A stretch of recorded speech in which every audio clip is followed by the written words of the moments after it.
I just don't know my own power sometimes. So how's the expo treating you so far?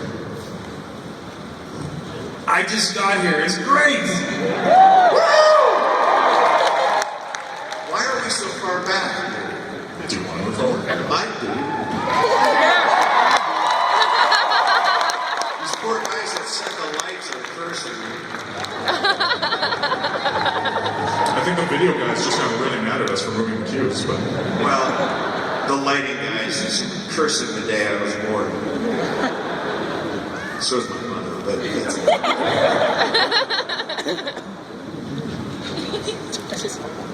I'm good, thank you. Thank you. Canada Dry.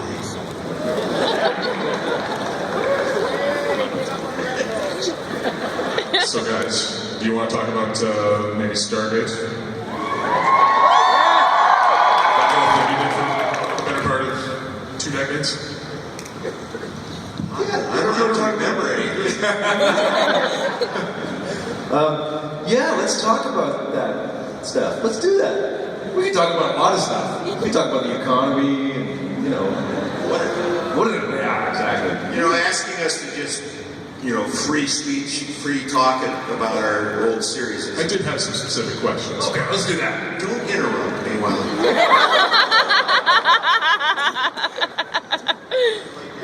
Thank you. I just wanted to know, how would you guys describe your relationship on the show, your characters?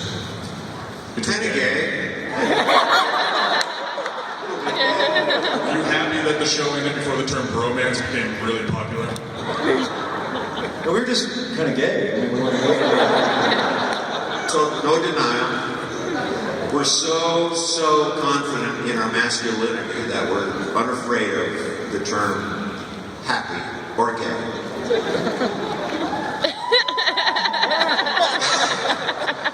You gotta be careful here. There's a fine line where it starts becoming serious.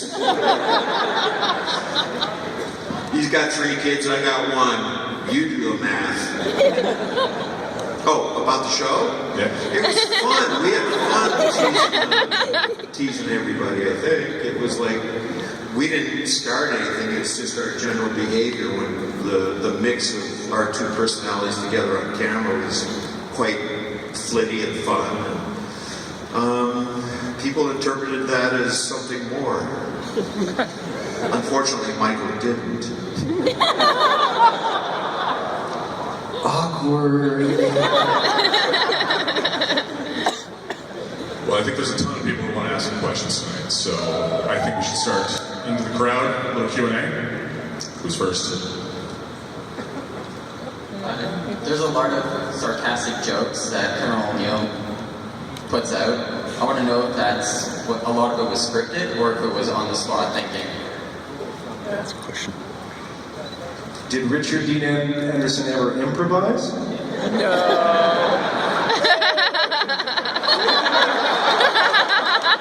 I naturally sarcastic? Let me say something really sarcastic. Nice to meet you. That was so mean. But I don't care. I really do care. I do, really. Does that answer it at all, your question? What was the question? Okay. If you ever read a script on the show, Stay close. Yeah, I'm pretty much of a snotty-nosed brat in real life, and the poor writers, I think they finally just said, okay, as long as it fits. But it was fun, especially when everybody got into it. It was kind of not real productive, but it was fun. Question over here. Hi guys. Well, first of all, I want to point out that I'm wearing the shirt that I wear on days when my papers are due, and it says I can't do my homework, Sam and Jack aren't canon yet. It's a slash fiction reference that you and Samantha Carter never hooked up in the show. Are you sure? long-term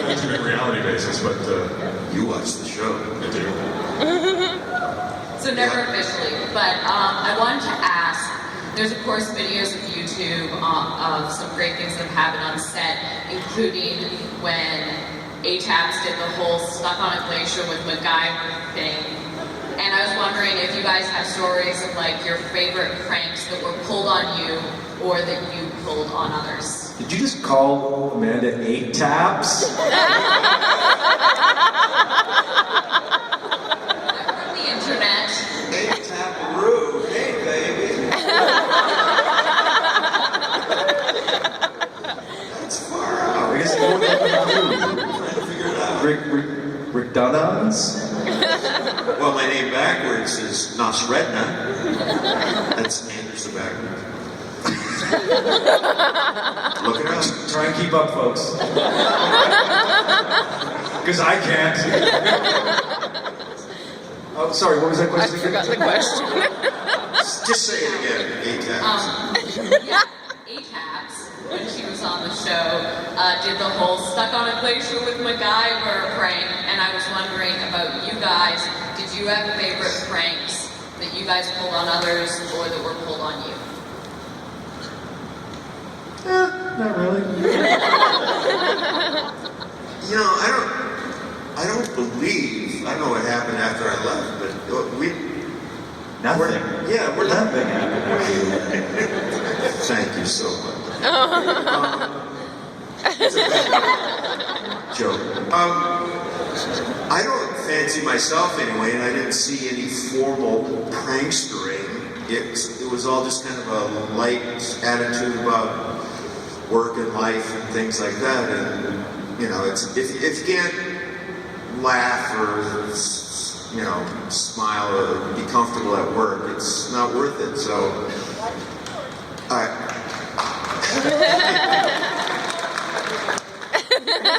all the unemployed.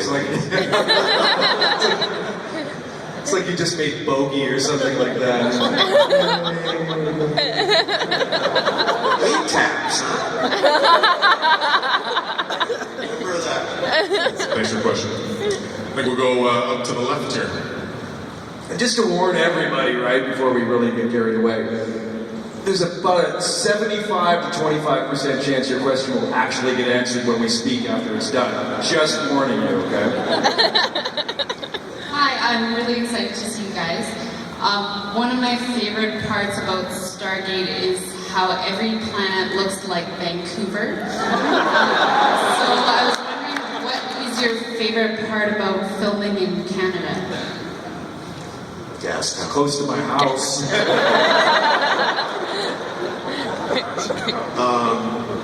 Well, when I first moved to Vancouver, Joe Forty's was my favorite place because I used to drink and used to. He'll vouch for that. No, he didn't drink at all when he was on the show. Thank Thank God. He and Chris would just they were so pissed off at me when we all met, and these guys were the young, virile, guys with sane livers and everything. And I wouldn't go out drinking with them because I don't drink. And they were just pissed. They said, "Oh, come on, we've heard so much about you. Your rank." Yeah, when he was doing MacGyver, I think he kind of did the whole town. So legend says. Another TV series canceled by UPN. Thank you. So by the time he got to us, he was quite the sober singing captain. Said another way. I was trying to pep it up. I was trying to give us some What was the question? Yeah, what's the What's your seat number? What's your seat number? What's your favorite part about filming in Canada? Not the rain in Vancouver. I don't know. I mean, I'm from here, so that was a good. I would say that would be the best part of it for me. That's how I got the job for starters, and after that, it was close to my family and everything. I love my country, and I love Vancouver when it's not raining.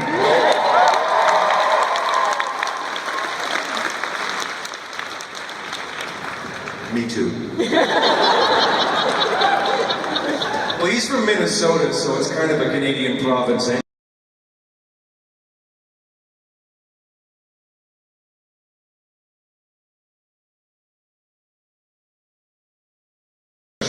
Michael, your wife, Lex, is on Continuum right now, and Ish. like most great Canadian shot and produced science fiction shows, Michael? this one's actually set in Vancouver, which is kind of nice to see Vancouver getting its due after being the backdrop for so long. Yeah, it's really great. I mean, the great thing about her show is it's not, it's nice that it's set in Vancouver. That's a really cool Okay, he's aspect. on his of way it. back. Doesn't apologize for that fact. It's great storytelling that's kind of globally done. I don't know if you guys were watching it on Continuum. You were watching it. Just something that's really cool about in the first episode this season, last week, that they showed that time lag CGI shot at the end where it shows all the water coming in, and this is how the future takes place over there. You see the buildings getting built up. When you're from Vancouver, that's really cool. You get to see somebody's interpretation of how the city's going to change over the next few hundred years. And I thought that was very cool. So it is nice to have a show shot in Vancouver that is set there.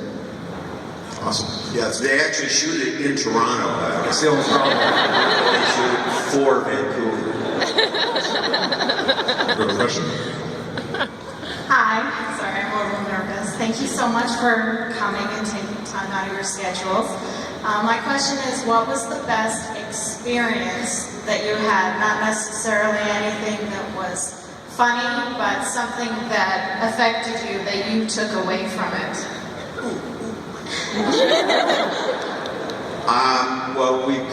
Well, I'll speak for myself, but I had a baby in Vancouver, so that was, yes, obviously I didn't have a baby myself, but I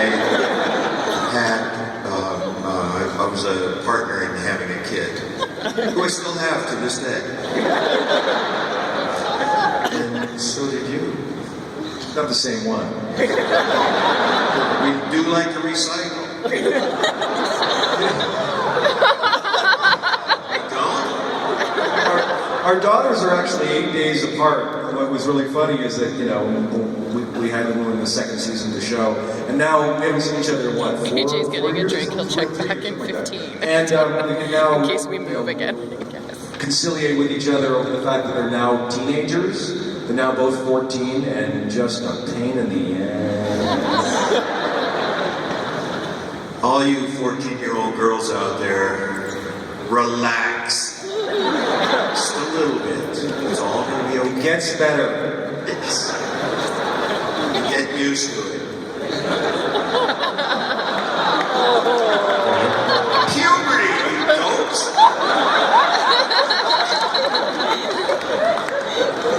That's what I meant. You know what they were saying thinking about the first time. What were you laughing at? What were you... He said he'll get rid Yeah, of it was dirty, whatever it was, wasn't it? Get used to it.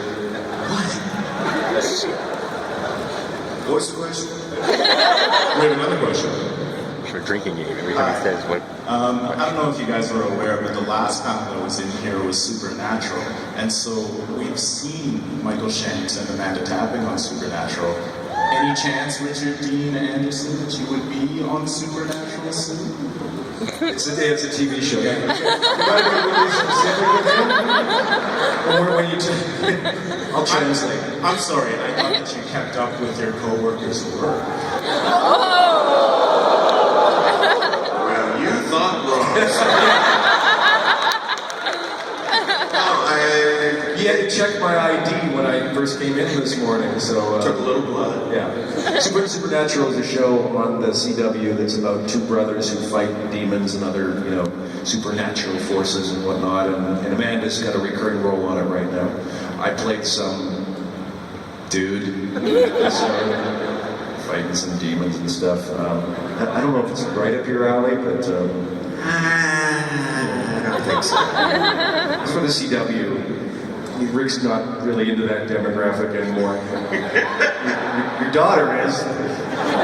Daughter would like you to No, hard that's on true. the show, I got yeah. the same one, not the same daughter. And my daughter's now into, I'm working with Daniel Gillies, who's on the Vampire Diaries, right? And the spin-off the originals. This is, she met him last year and she couldn't have cared less. This year she got into the Vampire Diaries. She goes, "You're working with that guy from the Vampire Diaries!" I'm like, yeah, I introduced you. You met him. Yeah, but it's so cool. Not really. Rick will be on there next season, no problem. Still tough. So I'm gonna ask the obvious question. What was your favorite Stargate villain?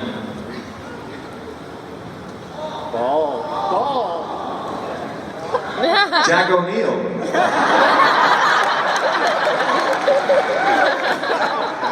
Bad guys. Oh, yeah? Your favorite was Hathor. I think it's bad actors.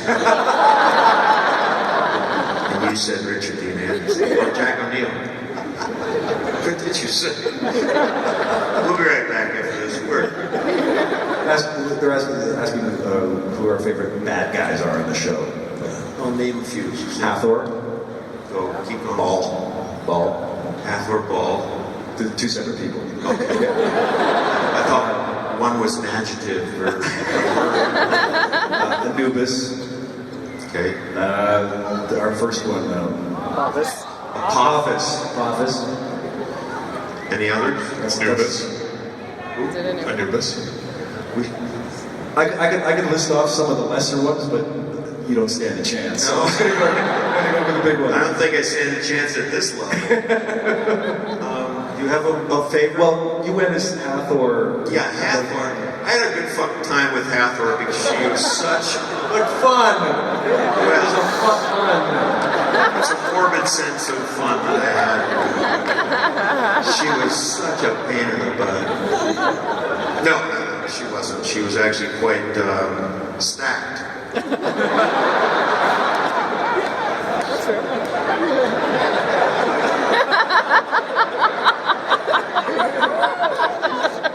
You 14-year-olds? It gets better. So sorry. Honestly, I don't remember them to know if they were the worst or not. I remember saying ball a lot and making fun of, the bocce and the volley and the base and the basket. What else? Covered all the balls. Okay, thank you. Q. Darth Vader.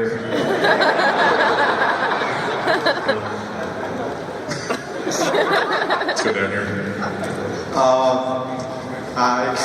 Q ball. Just having a question here, but when you're doing the show, did you ever have that kind of connection to your characters where you felt that it was kind of like a little bit too real or something like that? So I don't mean to laugh at your question, I just looked over at him and went, well, I don't think Richard ever got to, I'm going to answer this one for you, okay? You just stay there. I don't think Richard, I don't think Richard ever got too emotionally caught up in the reality of the television program to really feel that he was losing himself in his character. I think oftentimes he lost himself in his caricature. That was also in life. Again, I'm just speaking I don't for think you. I've seen you since you shot that the episode with Wizard of Oz. No. Have I not No, seen we saw it at the screening of Continuum on the okay. big boat. That was a great episode. It was a good episode. So sorry. Remember when I said it was a pretty good thing that he doesn't drink anymore? Sober as a priest. You were great. Thank you very much. Right. Thank you. Really great. Yeah. What was the question? No, seriously, I can't remember it either. What was it? If you guys ever got too emotionally emotionally caught up in your character where you felt like it wasn't really acting anymore or Get me out of something like that? No. No. Safe! I'm too grounded. I'm sorry. No. If you do that, I had an acting coach one time say, because what you're referring to is like really being in the moment, and I think. And I told this acting coach I was playing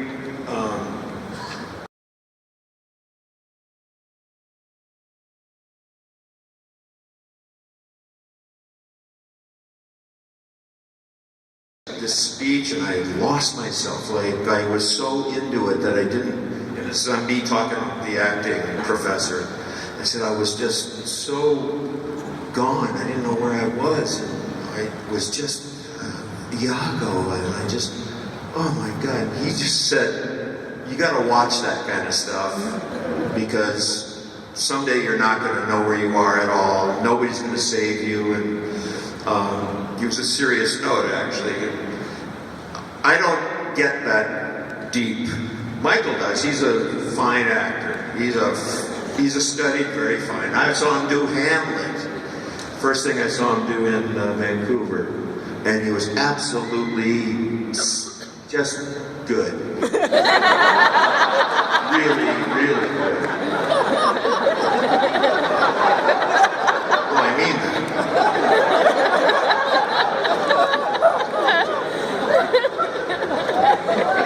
But Michael's a real actor. Come on, let's face it. Yeah. And I think on our show, you'll find if you really are objective and you look at all the people who've been on the show, the regulars, Michael's the only one that really knew what he was doing as an actor. I mean, Amanda was good, but she's more of a comedian and she's got that down. Michael knows what he's doing. I'm jealous. I'm getting all teary. Not really. I'm still stuck on. I still hung up on my joke. My next joke was like, he says the first thing he saw me in Vancouver was playing Hamlet. He neglected to mention the fact that I'd worked with him for 2 years on Stargate just before that happened. So details. Yes. Yes. It's okay. Oh well. You were. No questions about the 60s either, okay? Closer to those than... What? Where are we? I hope that answered your question. Anything else? Let's go over here. Michael, you're from Kamloops, right? I am. So am I. Okay. Oh, awesome! Yay! You are. There's a picture of you in high school saying one of our successes in KSS. Oh, you go to KSS or? No, I did not. I went to You just go break into the school? And... my wife went. She told me. Oh, your wife went. My question is, have either of you ever looked at a script and it's like, hey, that's a giant plot hole. Why is that in there? Or what is your daily interaction with scriptwriters, if you have any? You want to take this one, or? Well, I'll start You're off. kind of semi-retired. You can probably answer this honestly. I'll start off by saying what I ended up saying to all of Brad Wright especially, and all the writers, that because we had gotten rolling on the doing the show the first season, and even during the reading, we used to do table reads of things. And before we started the pilot or the first episode, we all sat around a table and read the script aloud, as characters and such. And I don't think there was a line went by where I didn't have some change, just some dopey improv. And I should have sensed at that point that I was really going down a tough road. Time passed on with things on. They were very tolerant and didn't say anything. And then finally, Brad Wright got serious on me, and he got red-faced. If you know Brad, he can do that quite well. But he took me aside and said, when you do that, you really undermine everything that we've done, everything we've put into the script, all the hard work we've done, and you just, you change it on the spot, on the fly. And I said, you're right. And he was right. And I had to apologize profusely to him for that. And then I said, well, for the better though, right? No, I didn't say that. But, yeah, that's my end of the story, and I'm sticking to it. Yeah, I mean, from those days. I mean, to be fair, I mean, when Rick and I would go on improv rants, I was just trying to